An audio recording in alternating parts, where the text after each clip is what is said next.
Hey guys, this is Jeff Stanek here with Figured Out Baseball. We've got a Figured Out Baseball podcast today with a returner to the program. And if you have not listened to his first podcast, I certainly would recommend doing so. But we're joined by Jason Burke today. He's a good friend of mine who's also the head coach at Lander University, a Division II school in South Carolina. I've known Coach Burke for quite a few years, and he's one of my favorite people to talk to, and I think he's a great person to have on this program. He offers a ton of great info. He's not afraid to share the things that he's doing, and I just think he's a lot of fun to listen to once I get him fired up on some certain subjects, which is not hard to do. I'll give you a little background on Coach Burke in case you had not listened to the first podcast with him, just let you get to know him a little bit and know where he comes from, a little bit about his resume. He's the head coach at Lander. He actually started his playing career at Lander University as well and finished his playing career at Southern Wesleyan University, also in South Carolina. He graduated from Southern Wesleyan in 2004. In his coaching career, he's had 13 total pitchers sign pro contracts. He is a primary pitching coach in addition to being a head coach currently. Started his coaching career in 2006. He was at Wofford in South Carolina, which is a Division I school. He was there in the springs of 2006 and 2007 as an assistant coach. His 2017 won the conference tournament and had a chance to participate in an NCAA regional. In the springs of 2008 through 2011, he was the pitching coach at Gardner Webb University, a Division I school in North Carolina. His 2011 team went to the conference championship game. They finished in the top 100 RPI for the first time in school history. They finished that year with a 34-23-1 record. That was the most wins since Gardner Webb went Division I. They also tied the school record that year with 16 saves. While at Gardner Webb as an assistant coach, Coach Burke got his master's degree in sports science. He was an assistant coach, then he went back to Wofford as an assistant coach and the pitching coach from 2012 through 2016. During his time there, he had 6 players drafted and another player drafted in 2018 who Coach Burke recruited and coached for the first 2 years of his career. In Wofford baseball history, Wofford's been around for quite a while. In Wofford baseball history, there have been 16 players drafted. 7 of those players were pitchers who were coached and recruited by Coach Burke. During his time at Wofford, he had 4 pitchers chosen to the all-conference team. I'll kind of give you some year-by-year highlights. In 2012, he had a pitcher that set a school record with 107 strikeouts. The team had a 4.79 ERA that year. That was only the second time in Wofford baseball history that the pitching staff had an ERA under 5, and that was the lowest ERA since 1983. The pitcher set a school record that year with 416 strikeouts. You're going to hear that a couple more times throughout this bio. In 2012, his pitching staff also held opponents to a .255 opponent batting average. That was the lowest since Wofford went Division I. That year they had a pitcher drafted in the 15th round. In 2013, Coach Burke's pitchers struck out 448 hitters. That was another new school record in that category. That year, he had a pitcher drafted in the 36th round. In 2014, he set the school record. The team set the school record with 32 wins. That was the first winning season at Wofford since 1992. That year, they also led the conference with 496 strikeouts, another new school record in that category. That year, they were 7th in the country, NCAA Division I, with 8.4 strikeouts per 9 as a team. In 2015, Wofford set a new school record, winning 39 games. They finished second in the conference that year with 503 strikeouts, another new school record for team strikeouts. That year, they were third in the conference with a 4.91 ERA. That was only the second time in the last 30 years that a Wofford team had an ERA under 5. You had a pitcher that year who led the conference with 10 wins. You also had a pitcher that year drafted in the 7th round. That was the highest draft pick out of Wofford since 2007. Had another pitcher drafted that year in the 29th round. That was the first time in school history that 2 players had been drafted in the same year out of Wofford, and both happened to be pitchers. The 29th rounder also set a school record with 15 saves that year. In 2016, the team won 30 games. That was the 3rd consecutive year that Wofford won 30 games or more. Team finished second in the conference that year with 470 strikeouts. In 2016, you coached a pitcher who led the conference with 103 strikeouts. That pitcher was a 29th rounder.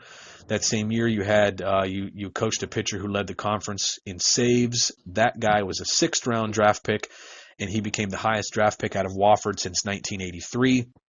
2016 was also the second time in school history that there were 2 players drafted in 1 year, and both, again, were pitchers. In August 2016, Coach Burke was named the head coach at Lander. He's currently in his 3rd season there, leading that program. And Coach Burke, pumped to have you on the program today, and just excited to spend some time with you personally. I always enjoy catching up with you and really enjoy getting into some baseball talk with you. Yeah, absolutely, Jeff. I appreciate you having me on the show, man, and excited to be here and talk some pitching today. Yeah, so today we're really going to focus on pitching. That's been what Coach Burke has kind of focused on. In addition to being the head coach, you're still the pitching coach at Lander this year, correct? Yes, sir. Absolutely. It would be hard for me to give that up, man. That's my passion. That's what I like to do, and helping these guys develop, and whether it's velocity or the actual stuff coming out of their hands, that's something I take a lot of pride in and love to help them with. Yeah, and as someone else who I've come in the same boat, I guess. When you've got something that you're really passionate about, it's hard to give it up, and it's hard to expect someone else to put the same amount of time and effort and passion into it that you do. So I can certainly see how that's difficult. I guess I kind of want to jump right into it, just with it's right now. It's March 6th. High school programs around the country, depending where you live. In South Carolina, you guys are probably playing high school games down there. In Pennsylvania, this is right around the time that teams are allowed to start full practices, like mandatory practices, and then high school in Pennsylvania, high school games will start in late March. Usually the last week of March. So depending where people are in the country, they're probably kind of on-ramping, kind of getting ready for a season or still early in their season. So I want to kind of jump in right there, Burke, and just ask you, from a high school standpoint or from a college standpoint, I guess it doesn't matter, or heck, if a guy plays, little league, it's important to condition your arm to get ready for the season. In college, there's a lot more games on the schedule than there are in typical high school seasons, but high school guys also play high school, and they usually jump right into summer ball with very little break in between. Sometimes guys then go right into fall ball, again with very, very little break in between, sometimes between summer and fall. So right at the beginning here, well, let me actually preface with this question. Do you prefer and think it's a smart thing to do for pitchers at any level to take a certain amount of time off throughout the year where they're not throwing at all? And if you do, what is the recommended time period there? Yeah, I do. I actually like multi-sport athletes. I mean, it's kind of funny you ask, about high school ball down here in South Carolina. They just opened up, this past week and a half. I was actually at a high school game yesterday watching one of our commits for the 2019 class pitch. And, to me, I love multi-sport athletes. I think it's great. And I think one thing that it does, Stanek, is it allows those guys to take a break from throwing and not feel like they're taking a break from getting better. And, I think that the time off should be dependent on a lot of factors, man. How much you've thrown, how long you've been throwing, what your body composition looks like. I mean, when you're talking to high school kids, you're talking a lot of times, guys that don't have what I would consider baseline strength. They can't deadlift a certain amount of weight compared to their body weight. They can't, back squat it. They can't do a lot of pull-ups.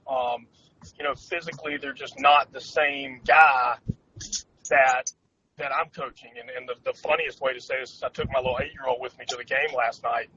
We're there for 30 minutes, and he's like, "Daddy, these guys look small." It's his first words. And we've been there for 20 minutes. Is the first thing you noticed. And they are small compared to what a normal college team would have. And that's what I had to explain to him. Well, son, they're 15 to 17 years old for the most part. I think that is a large factor in that, Stanek. I mean, if people wanted just a baseline time off, I would say 4 to 6 weeks to me is good. But 4 to 6 weeks without touching a baseball is not going to magically make you throw harder. It's not going to magically make your arm feel better. While you're having time off, you have to address the things that need to be addressed. And, I think the biggest mistake that young guys make is they just shut down just to shut down. They're like, oh, well, I'm supposed to take 4 to 6 weeks off. Some coach told me that, whether it's me or somebody else, and that's all they take from the conversation. I think your posture, your scap strength, your shoulder strength, your range of motion, your mobility, all those go into, all those factor into whether you're going to feel great, whether you're going to be able to take velocity jumps, whether you're going to feel beat up. And I think getting an assessment of where your body is, from a professional, whether it's a pitching coach or whether it's a fitness guy or whatever it may be, I think that can be of huge benefit, especially to a younger guy that is taking some time off. And that's where I would say with that. And then, as far as on-ramping and getting ready for the season, the quickest way for a pitcher to get hurt or to get injured is to throw too much too quick. The workload gets too big for them too fast. And, you look at Major League Baseball even, and, I think it's 80% of pitching injuries happen within the first 2 months of the season or during spring training. It's because they've taken on too much too quick. They didn't do what they were supposed to do, over the months leading up to spring training. And a little bit of that's probably on some big league teams because some of them do a very poor job of sending guys home with throwing programs for while they're at home. And I'm not bashing them. I have a lot of minor leaguers, and I see what they send them home with, and some of it terrible. And then the flip side of that is the teams that are doing a really good job of that, some of the guys just don't do it. If you're a coach listening to this, you know that. You've got guys that are going to do everything and more that you give them, and you've got guys that aren't going to do it. A simple, easy way for a coach to combat that, in my opinion, is have your guys send video. Nowadays everybody's got a phone that has video on it for the most part, or their parents do at least. And, I make my pitchers over Christmas break. They have to send me video of them throwing twice a week. Well, twice a week's not gonna fix everything. They need to throw way more than that over Christmas break. But, at least when they know they have to send me video, most of the time they're going to do the other throwing just because they don't want the video they're sending me to not be good. So I think there are some ways you can combat that and help. But the biggest thing is easing your way into your throwing program and not adding too much too quick. So when guys are getting prepared for their spring season, this might be a little bit different for everybody, and I'm sure that it is, and probably depending whether you want to work a guy as a starter or reliever. But can you kind of walk me through the early part of the throwing programs that you put guys on, like when they've taken their time off and now they're going to start getting ready for their spring season? Can you at least walk me through the beginning stages of that and kind of like how often they should be throwing, how quickly they're going to jump into long toss and stretching that long toss out? At what point are they going to get on a mound or a flat ground for the first time? How quickly they're going to progress their pitch counts? Can you just kind of walk me through that, the early stages there? Every single one of my guys at the end of the fall when they shut down, which is usually right after our last fall inter squad, the fall World Series, whatever, unless they're a guy I want to work on some stuff with for a few more weeks, that's when I shut them down, which would usually be sometime early to mid-November. And then they're going to shut down for X number of weeks. Like I said, some of my guys only shut down for 2 to 3 weeks. Some of my guys shut down for 4 to 6. Some of my guys hardly shut down at all. They do what's called an active shutdown, which means they very lightly toss the baseball a few times a week. And I'd be more than happy to tell you how I decide who's going to do what. Obviously, that'd be a little different question. But if I was going like a generic, answer, or if I was writing a book and I had to put it in there, here's some milestones that I would put in there as a checkpoint for guys. The first thing is, I would start off with 2 to 2.5 weeks during my shutdown of what I call arm prep. And then arm prep could be some J-band work. It could be some posture work. It's basically prepping my shoulder to start throwing. The throwing motion, if people know anatomy at all in this, it's going to be an internal rotation of your arm to an external rotation of your shoulder pretty quickly, which is basically the ball laying back to throw. So like you're basically forcing your arm to go back further than it really wants to go for a natural motion. And then it's quickly going from external rotation to internal rotation, which would be when you're trying to release the baseball and you're finished.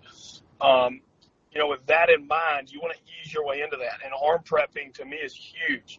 We use some J-bands for arm prepping. The guys that we have that use weighted balls and enjoy the driveline type program, they'll start tossing those. We'll use some body blade or some shoulder tube or shoulder sphere. I mean, we got tons of little implements that our guys would use to help with that arm prep and get ready. That usually lasts anywhere from a week to 2 weeks, and then they actually pick up a baseball. When they pick up a baseball, usually they start with 3 days a week, sometimes 4. Most of the time it's anywhere from 60 to 90 feet, and we're just playing catch. I tell every one of my guys, I hate using feet or distance for throwing because I think intensity matters more than distance, because I could sit there and flip a ball 150 feet and do that at 50 miles per hour, which 50 miles per hour for me would probably be about, 55 to 60% of my max velocity at this point. So I think using intensity for a mature player, I think really helps them. Using distance for a kid who really doesn't understand or feel that make a little more sense for them. Anyway, the first week would be three to 4 times a week, 60 to 90 feet. If you're going with intensity, be somewhere around 60% intensity. Obviously, you can slap a radar gun on them for 1 or 2 throws just to give them an idea of where they're at. The next week will probably be more of a 4 days a week, maybe 5 if we really wanted to stretch it. And we would go somewhere between 60 and 120 feet. And the reason I always leave that 60 down there at the bottom is because some days you're not going to go back as far as other days. You're going to start to stagger those days, especially as you get into the 3rd week of your throwing program. The next one would probably be more of a 60 to 150. That 60 to 150, you're starting to stretch it out a little more. At this point, you're probably at 75% intensity or so, maybe 80%, which is still pretty low when you think about a max velocity. If you had a kid throwing 100, that would mean they're throwing 80 miles per hour, which is, not very hard for a kid that can throw 100. So I think that's, good to keep in mind. And then the next week would be when I would start off the mound. It'd be somewhere between 60 and 180 feet. 180 feet is when I usually start to get guys off the mound, whether it's a short box type or a full distance. Again, they're probably still only about 85%, maybe 90% if they get ready quicker. And then the next week we would go back to 200 feet. And then once they've shown they can do the 210 feet and they can throw 5 to 6 days a week, then I would do long toss, on their own. They can go back as far as they want to go at that point. We're going to stagger those days with some recovery days, which will obviously be a really light toss type day, or just some recovery work with the weighted balls, depending on, what worked better for their arm action, their delivery, and how they recover. But that would be kind of a generic template of what I would use and branch off of that for each individual pitcher. Very good. All right. So we've kind of. Sorry, that was a lot. That was a lot of info. No, it's good. I'm taking notes. Okay, so we've gotten to the season now, or close to.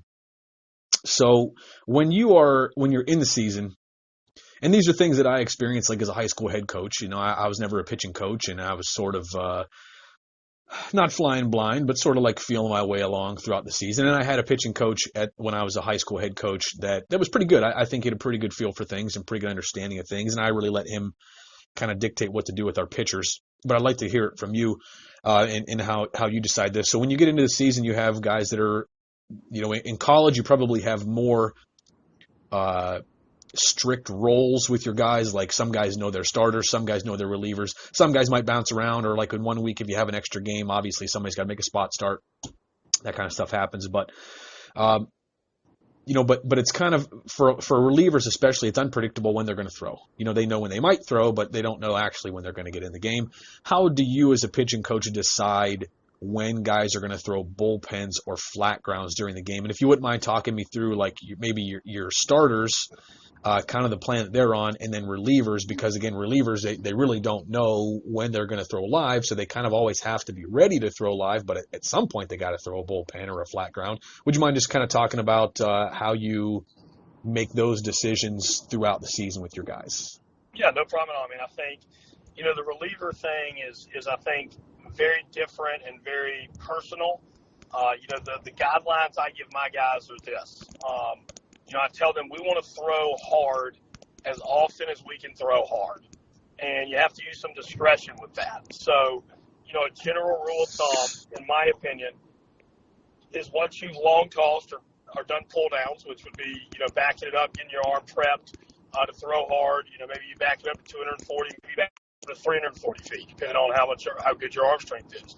A pull down would be taking that throw, and instead of throwing it high to get to your partner in the air, almost like a rainbow, you're going to pull it down the line. And I like my guys to pull it down anywhere from 60 to about 95 to 100 feet.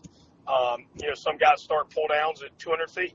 I'm not a huge fan of that. And again, that'd be probably a different question for not a different day, but maybe, later on in the conversation.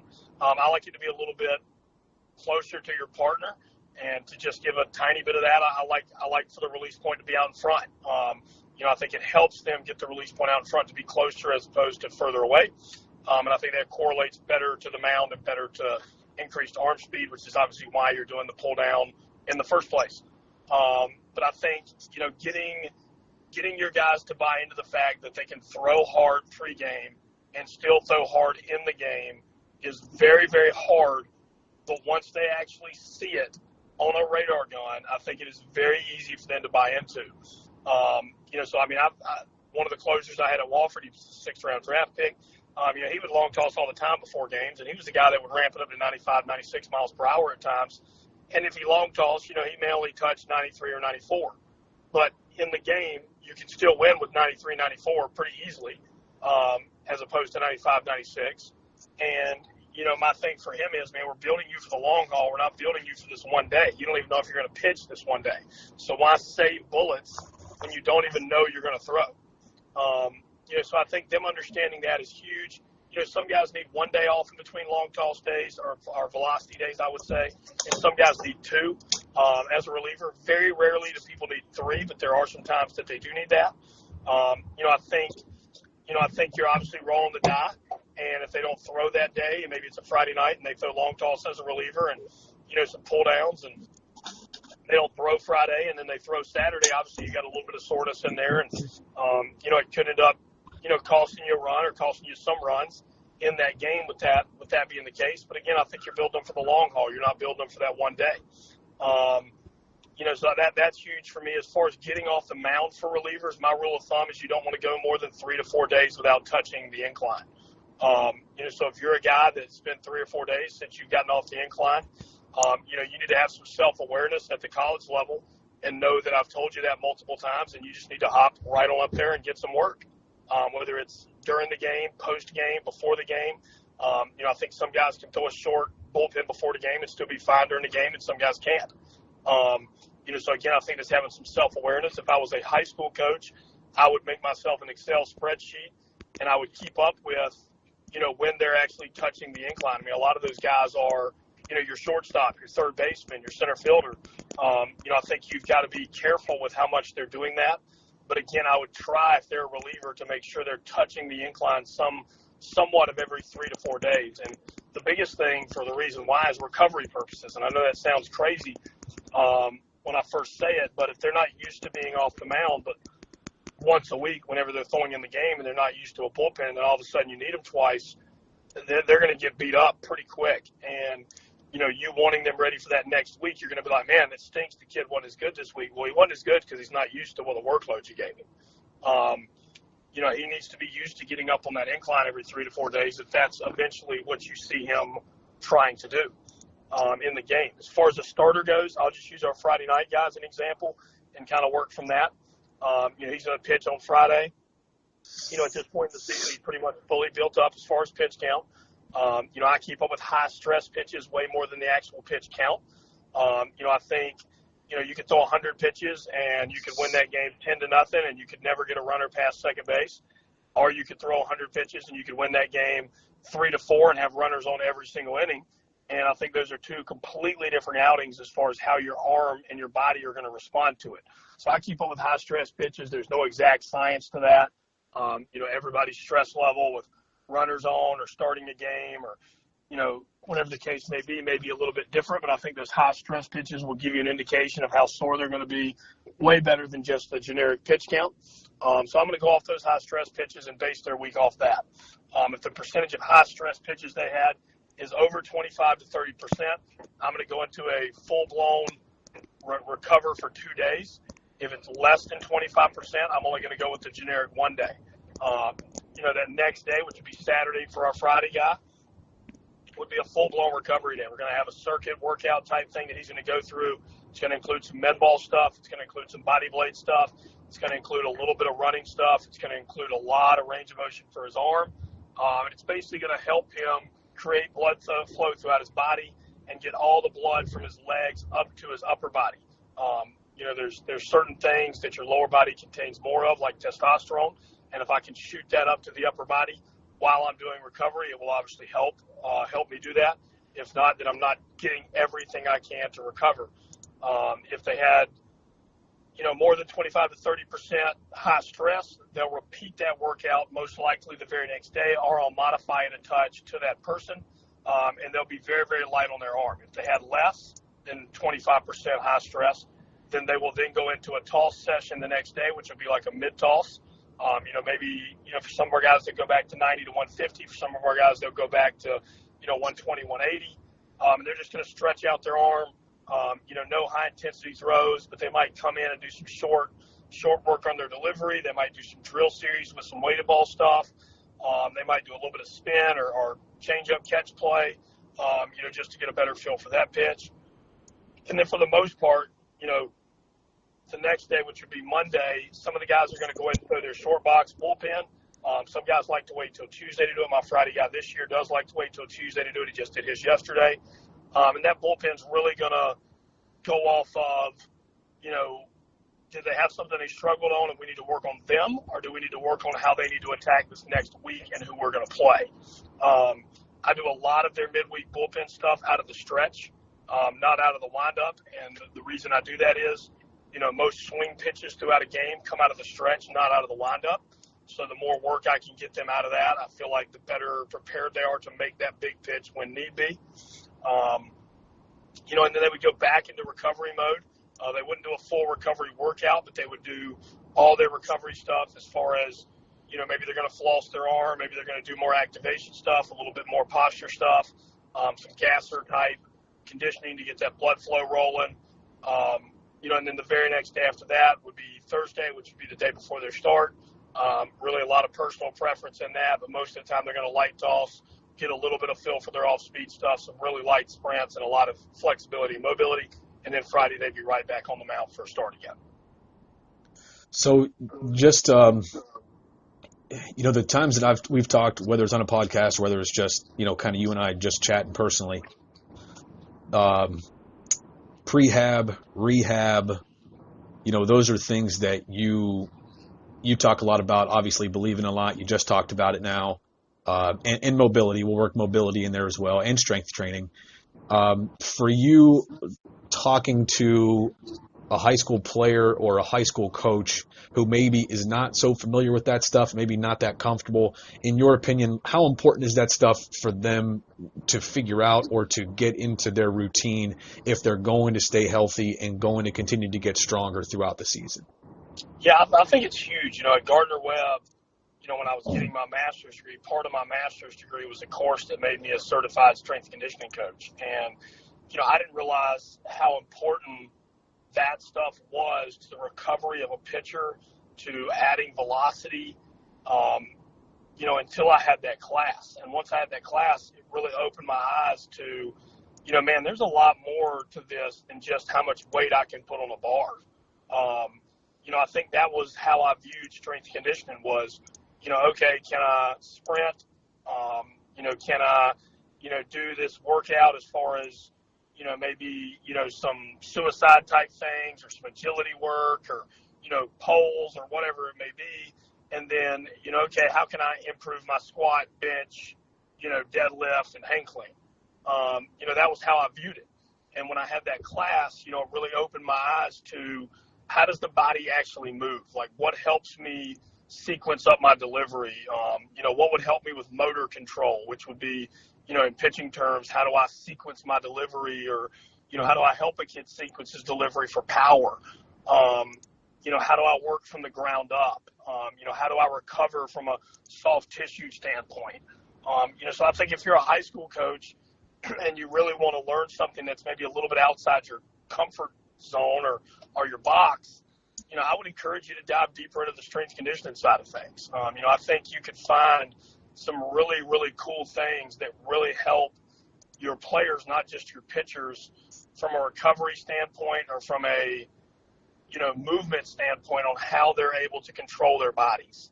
And, that really opened my eyes up. I had some great guys help me with that. Randy Sullivan down at the Florida Baseball Ranch helped me out a ton with learning that stuff. I've been fortunate enough to have some players that went into physical therapy that have helped me out a lot with that. And really just, surrounding myself with some good pitching guys at the college ranks that, I've really been like, hey, Berkey, maybe you want to look more into this. I know you're really into velocities and, how to spin the baseball and, how to help kids throw harder and stay healthy. And, they would throw me some ideas and I would, try to run with it and try to, learn as much as I could. So, I think, if I'm a high school guy, that's, I would definitely dive into that. I think you could learn some unbelievably valuable stuff. I know we only have a few minutes left here, Coach Burke, before you've got to run, and I've got about 35 questions still to ask you, so I'm really going to have to pick and choose here where we go. So I just kind of want to I want to hit on some things I think are really important for people that are listening to this at this time of year, especially pitchers lifting during the season. As a guy that is a certified strength and conditioning coach, and you really believe in that a lot, can you kind of walk us through a little bit just what the lifting schedule is like, and maybe for a pitcher, maybe for a starter compared to a reliever during the season, and maybe again high school guys can do this, because obviously the old school mentality is like not to lift during the season, especially a pitcher. You don't want to get tight, you don't want to be sore. But what are your guys doing during the season? Yeah, well, my pitchers lift anywhere from 2 to 3 times a week. I think it's important to understand that during the season, I hate to say we're not trying to make a lot of strength gains, because my guys lift hard. I don't want it to come off as, they're not lifting hard or lifting heavy, but they're taking off some volume.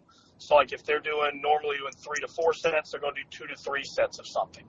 And maybe they cut down the reps from 6 to 8 to 4 to 6. They're really just cutting down on some volume, because the units of work they're getting on the field will cover up that volume they're not getting in the weight room. The second thing that they do a lot of is my guys do a lot of explosive type movements and a lot of motor control movements. So like what I mean by explosive would be like a bound or a lot of banded things to where, they're having to really explode. The next thing would be, the motor control would be a lot of stuff on one foot, where they're having to really control their body, or a lot of stuff that's very unstable. I love water bag training. I wish that we had, more of I think they're called aqua bags actually, but it's just basically like a bag that's filled up with water and air. And it obviously the water kind of sloshes around as you work out and makes it to where you have to control that, and you have to contract certain muscles. And, I think those aqua bags are fantastic for guys having to control their body through an athletic movement. And whenever you're doing that, that's pretty much what pitching is. You think about pitching, you're on 1 foot a lot and you're having to control your body a lot. So in season, a lot of that stuff I think is huge for guys. And the reason I say in season as opposed to out of season is what I said earlier. I think you need baseline strength to be able to do a lot of the things that you want to do on the mound. So if I have a guy who doesn't have that baseline strength yet, like I would assume a lot of high school kids do not, I think that time of year is when you can really add a lot to the bar and really push them from an adaptation standpoint to adapt to that stimuli. You said aqua bag. Is that one of the? Yeah. You can get them on like oat specialty products. Would have them for you. They're decently expensive. Just to be honest, but it's called an aqua bag, I believe is what it's called on their website. And there's multiple ones. There's like ones that are like a round shape, like a med ball. There's some that are really long that have handles on them. But man, you can do so much stuff with those aqua bags. And anybody that's used them at all would understand the instability part of it, just because that water is moving around the entire time you're doing a rep. Will you tell me again, Burke, where to find that? I just want to give people maybe give them a website. What's the company that you get them? Oats Specialty Products. And Oats Specialty Products has so many great pitching inventions on there. It's crazy. I mean, Stanek knows me well enough to know that I come up with some crazy ideas as far as inventions and things like that. And, Oats Specialty Products has endless amounts of toys, if that's what you want to call them, for pitchers on there. So, I mean, you could get on there and spend a lot of money in a hurry. Those aqua bags, I think they would probably run you anywhere from $60 to about $150, depending on which size and which bag you wanted. You don't want a lot of weight in them. So it's not like you're adding tons of water into the bag to make it super heavy. You want the instability aspect, not the heaviness. Okay. I found the website. So for anybody that's listening that's interested, it's OATES, Oats Specialties, SPECIALTIES.com, OatsSpecialties.com. That's Oats with an E, OATES. Just from being on the website for about 30 seconds, like, I want to get my credit card out and start grabbing some stuff here. This site is awesome. Looks like it's got a lot of good stuff on it. And I was not familiar with this site ahead of time. So very good. Coach Burke, do you have time can I ask you 2 more quick questions? Yeah, absolutely. Okay. Number 1 was going to be running. We've kind of like touched around this, but pitching coaches that are out there, a newer school way of thinking is that long distance running is not something that you want to be doing during your season, between starts, after an outing, whatever. I've read a lot of things recently just about how that doesn't really correlate. It doesn't really help you as much as people think that it does, and it's better to do something else. Can you give me quickly your thoughts on that? Do you guys run between starts? Do you sprint? Do you run distance? Do you think distance is helpful at all? Yeah, I mean, I think there's an aspect of distance running that still correlates. I'm not so new school that I don't think it correlates at all. I just think that it is, there's a lot of things out there that you can do that are not just distance running. The best way, in my opinion, to recover is to get your heart rate elevated to somewhere between 100 and 130 beats per minute, to where you're not beating your body up. You're just assisting your body with recovery by introducing blood flow and getting nutrients and oxygen to the muscles. We do that with some lighter sprints. We do that with some gasser type activities. We do that with some circuit training stuff. We'll do that with some interval training, as far as, maybe a decent sprint, jog, a little bit of walk. And we're just trying to get them in that range of heart rate to, again, increase blood flow to get the nutrients and oxygen to the muscle to recover. But I do think there's some validity to some distance running. I just wouldn't do a crazy amount of it. We don't do any running right after they come out of the game. Whereas I know a lot of people, they stay around and do, their 10 to 15 poles when the game's over. I do not think that is beneficial at all. I hate to say it like that, but I really don't. I think that shortly after your central nervous system has been shocked with the 80, 100 pitches, I don't think it's going to do a lot other than beat you up a little bit more. I think it'd be more productive the next day, to be honest with you. I think right when you come out of the game, getting some nutrients in your body would be number 1, in my opinion. Something that's healthy. I'm not saying go to the dugout and shove a hot dog in your mouth. But getting something in your mouth that's got some nutrients, and that can be something as simple as, peanut butter and jelly.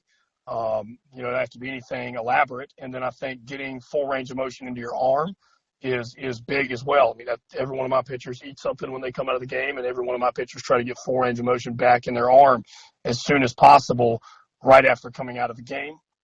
I think those 2 things are huge, and we do a lot of sprint and heart rate conditioning, which heart rate conditioning would just be getting your heart rate elevated super high for somewhere between, 7 and 10 seconds most of the time. Sprinting, I think, is very beneficial throughout the week for pitchers.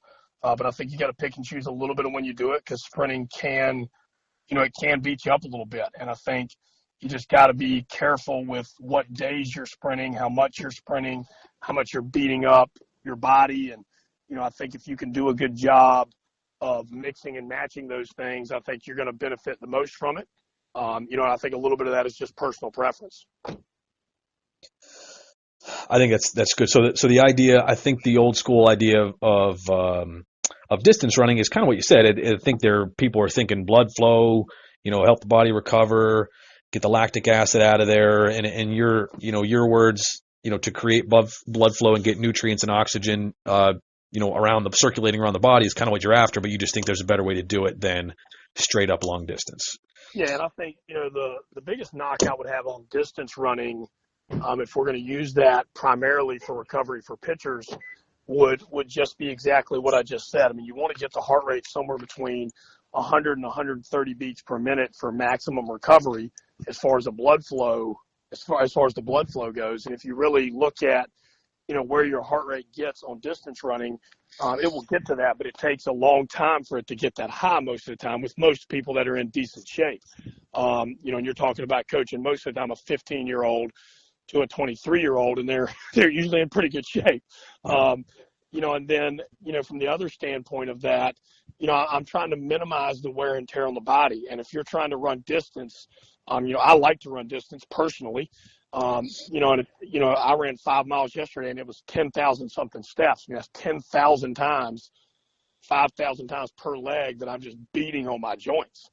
If you're trying to recover your entire body, I'm not so sure that 10,000 steps is a good way to recover.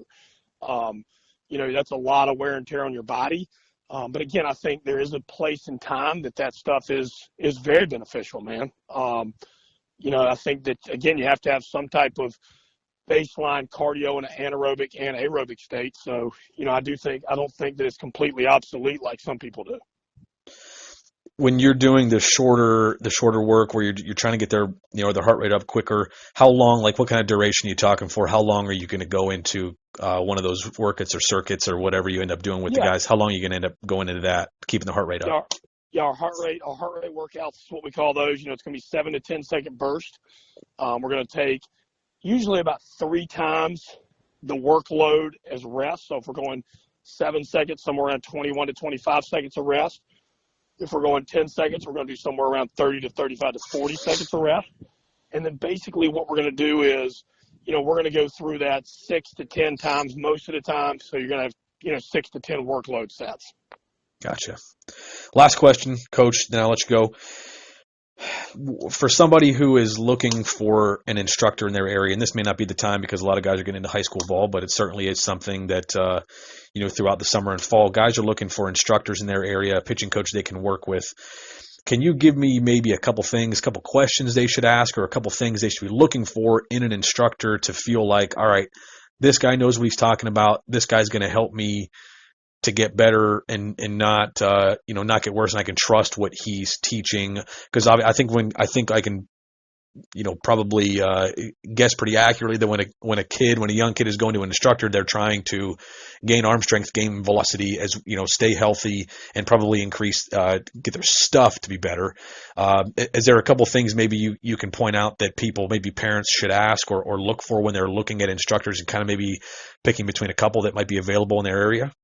Yeah, I mean, I think the number one thing that I would look for is somebody that is going to give me an assessment.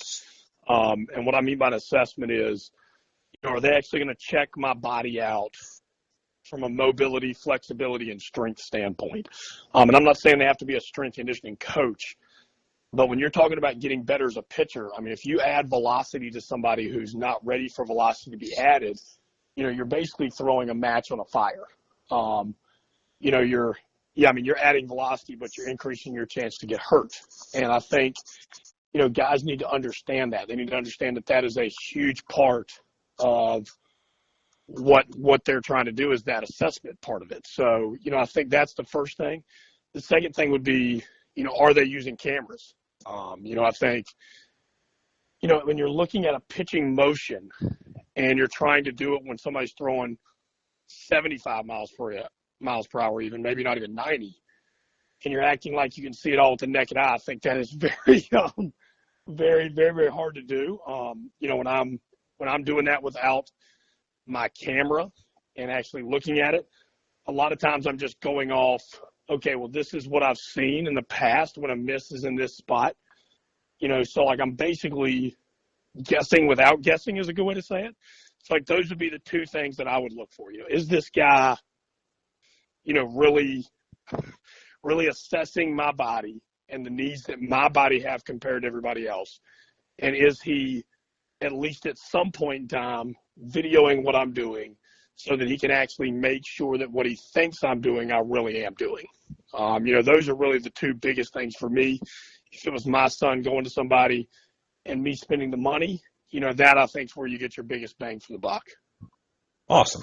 Really good and pretty easy to do, and easy conversations for people to have with an instructor, and hopefully they have a couple instructors around them. But if they don't, just as a little plug for the website, that's part of the reason for Figured Out Baseball, is that if you don't have, either you don't have the money or the time, or maybe you don't have the guy that's qualified around you, within a reasonable drive to go to, we hope to be able to offer resources on the website, on Figured Out Baseball website, whether it is pitching or whether it's, on the recruiting side of things, or whether it's strength training or whatever it may be. We hope to be able to kind of offer everything people need for a really affordable price. And you have, several different voices to hear from in different areas. So, hopefully you have, I think, at least for me, really, one-on-one instruction with a really good instructor is always going to be the best way to get better. But if you can't do that, I think the best thing you can do is really find somebody you can learn from online, and somebody that's going to explain it in pretty good depth, and kind of be your own coach a bit, but at least you're hearing some information that's good and quality and going to help you get better. So this is Jason Burke, everybody. He's the head coach at Lander University, a Division II school in South Carolina. Coach Burke, always great to have you here, and personally great to catch up with you. I just enjoy spending time with you. Absolutely. Enjoy spending time with you too, Stanek, and look forward to doing more stuff on Figured Out Baseball. Yeah, man, I think we need to make this a regular thing. There's a lot of stuff we didn't get into today, so hopefully you can be a regular here on the podcast at least, and at some point we'll grab some video from you. But I do appreciate your time today, and good luck to you guys this week. Thank you so much, Stanek.